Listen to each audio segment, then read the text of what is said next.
A Europa, entre o final do século XIX e o começo do século XX, passou por um momento tumultuado e cheio de mudanças sociais, econômicas e políticas, e foi nesse meio que surgiu uma das referências da época, a arquitetura moderna, usada em resposta ao déficit de habitações que existia em Berlim.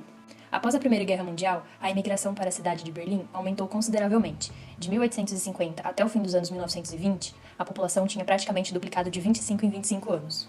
Não foi apenas o apogeu cultural dos felizes anos 20 que causou o rápido aumento da população, mas também o avanço da industrialização e do fim da Primeira Guerra Mundial. Muitos viviam em quartos de aluguel, com uma superlotação, muitas vezes com uma família de até 5 pessoas. Entre os anos de 1921 e 1928, surgiram cooperativas sem fins lucrativos com o objetivo de eliminar o déficit habitacional. A meta era criar habitações com qualidade, pouco custo, dentro de um contexto que oferecesse transporte público de qualidade. Em 1925, após as revisões para construções na área de Berlim, foi detectado o surgimento de 17 grandes áreas com alto adensamento populacional, sendo necessário a construção de moradias mais humanas, os Siedlungs, nessas regiões. Os Siedlungs foram construídos em sua maioria durante as 2 primeiras décadas do século XX, sendo vários deles na cidade de Berlim. O termo é usado para designar um tipo de conjunto habitacional que incorpora em sua implantação, juntamente com a unidade de habitação, os mais variados equipamentos coletivos, como escola, creches, comércios e espaços de lazer. Era patrimônio público, alugado para pessoas que moravam nas más habitações das cidades industriais e que não tinham condições de adquirir a casa própria. O Raiffeisen Siedlung foi um dos primeiros projetos de habitação social e foi considerado um grande desafio para os arquitetos e urbanistas. É considerado referência no planejamento urbano, moderno e sob a ótica da nova arquitetura. Está localizado em Berlim, em uma área antiga no distrito de Blitz, e seu projeto foi assinado pelo arquiteto Bruno Todt, chefe do planejamento municipal de Berlim. Sua construção se deu de 1925 a 1933, durante 7 fases. Foi definido a construção de um assentamento com capacidade de cerca de 2.000 habitações, e Bruno Todt era responsável pelo planejamento feito a partir de uma meia ferradura, sendo esta usada como centralidade do complexo. A inspiração na elaboração do projeto foi na funcionalidade da área de produção industrial, transferindo esta exatidão e funcionalidade para o edifício. Estudaram um projeto viável para que durante sua execução fosse possível a produção em larga escala de habitações com qualidade e funcionalidade. Martin Wagner oportunizou as obras para estudar e minimizar custos em outras obras semelhantes, criando um padrão econômico. Tornou o canteiro de obras um verdadeiro laboratório. Ao contrário de construir uma vila idílica, inspirada nas cidades de jardins, são concebidas edificações com telhados de azulejos, janelas voltadas para o pátio, com acessos por uma via mais estreita compondo jardins. O conjunto foi construído em 7 fases. Na primeira e segunda fase foram construídas 472 moradias, em torno da ferradura. Ao longo de 6 fases entre os anos de 1925 e 1930, foi construída uma área total de 29 hectares, ou 290 mil metros quadrados, onde se tem 1.285 apartamentos em 679 edifícios de 3 pavimentos e jardins. Os telhados das edificações construídas entre 1925 e 1930 estão dispostos em 2 vezes 7 linhas de 207 moradias, e em 1929 os jardins foram transferidos para a frente. A 7ª fase, que aconteceu em 1932, foi construída o sudeste do complexo, e não contou com a participação do arquiteto Bruno Todt. Com exceção da ferradura central, todos os demais edifícios são organizados em linha e cada casa tem seu próprio jardim. O partido é original, seu projeto tem a possibilidade de reformas e de agregar novas edificações sem perder a linguagem predominante. A cidade de Frankfurt é hoje em dia uma das mais conhecidas e desenvolvidas cidades da Europa, e o maior centro financeiro e de infraestrutura viária da Alemanha. Porém, há algumas décadas, a realidade era bem diferente. Imediatamente após a Primeira Guerra Mundial, a Alemanha e a Europa inteira passavam por uma crise social e econômica.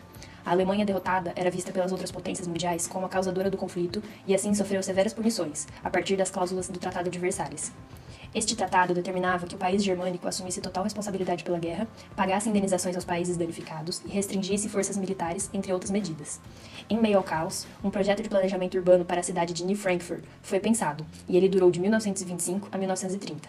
Incluía todos os aspectos de desenho urbano para a reinvenção da mesma, com foco na construção de habitações que na década de 20 não atendiam à necessidade populacional.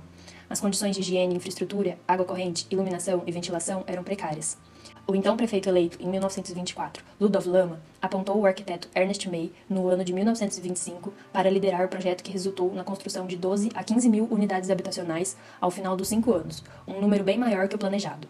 O governo buscava o crescimento da cidade a ponto de se tornar uma metrópole cosmopolita. Ernest May trabalhou em conjunto com uma equipe de jovens arquitetos e engenheiros, artistas e designers e tinha quase absoluto poder sobre toda a arquitetura e urbanismo de Frankfurt. Ele viu o planejamento urbano como uma possibilidade direta de atingir a igualdade social entre as classes, e suas ideias foram um exemplo da concretização dos ideais modernistas no controle urbano, na industrialização da construção e na produção de alojamentos sociais, evidenciando a possível sintonia entre arquitetura, gestão e políticas urbanas sociais. As casas funcionais exerciam a ideia de uma habitação organizada implantando uma forma de viver. O arquiteto acreditava que sua arquitetura deveria proporcionar um efeito educativo nas pessoas. O plano urbanístico também visava a descentralização dos bairros e se opôs a muitas teorias e práticas do momento, como a sofisticação de moradias, optando-se pela redução destas em tamanho e complexidade. Dessa forma, os edifícios nunca passavam de 4 andares, sendo mais comuns de 2 ou 3 níveis, e o objetivo desse arranjo era proporcionar economia, uma vez que essas adaptações eram feitas a fim de fornecer opções de baixo custo sem que perdessem a sua eficiência. A resposta arquitetônica de May para o trabalho que ele foi designado pode ser resumida a olhar a casa que ele projetou para si mesmo. Um cubo austero, feito de estuque branco para evitar o concreto armado, que mais parece um módulo para um conjunto habitacional de massas. Uma simplicidade que o arquiteto enxergava na classe dos trabalhadores, sendo a padronização o caminho. Na aglomeração de um único modelo de edifício ou a repetição de fachadas semelhantes, com formas simples, bem direcionadas e universais, baseada justamente na vida simples. A pré-fabricação era uma técnica bastante recorrente, e uma padronização de elementos na planta, na materialidade e no design era sempre seguida. Em geral, as plantas tinham de 2 a 3 espaços principais, uma sala reduzida de estar e jantar e outros 2 dormitórios, adicionais, com camas dobráveis ou beliches, a cozinha e o banheiro que eram geralmente pré-fabricados. Cada conjunto também incluía equipamentos comunitários como lojas, igrejas, lavanderias ou escolas, além de jardins e terraços, heranças dos estudos de Ernest May na Inglaterra sobre a arquitetura de Le Corbusier. Os elementos pontuais dos projetos, como janelas, peças de concreto e detalhes domésticos, como puxadores de porta, móveis e aparelhos de cozinha, também seguiam uma linha.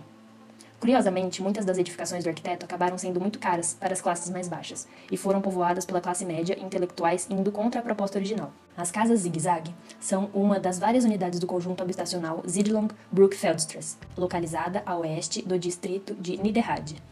Esta pequena peça representa um bloco de apartamentos do conjunto. Ernest May projetou cada bloco com uma saída para a rua e acesso ao pátio interno, dispondo um ao lado do outro em fileira como numa linha de montagem. Estes blocos eram idênticos, notando-se claramente a influência de um pensamento industrial e racional, buscando rápida produção e economia de recursos. Porém, isso não atrapalhou totalmente no conforto e qualidade do projeto. Para solucionar o problema de insolação forte ao sul e fraco ao norte, Ernest rotaciona cada um dos blocos em 45 graus. Isso traz 2 importantes resultados. Os cômodos passam a estar alinhados com o eixo leste e oeste, mas também toda a fachada do conjunto ganha movimento, cortando aquela sensação retilínea que poderia haver individualizando o bloco. E isso reflete a percepção cubista do movimento através do tempo e garante certa individualização, uma exclusividade mesmo dentro de uma linha de montagem.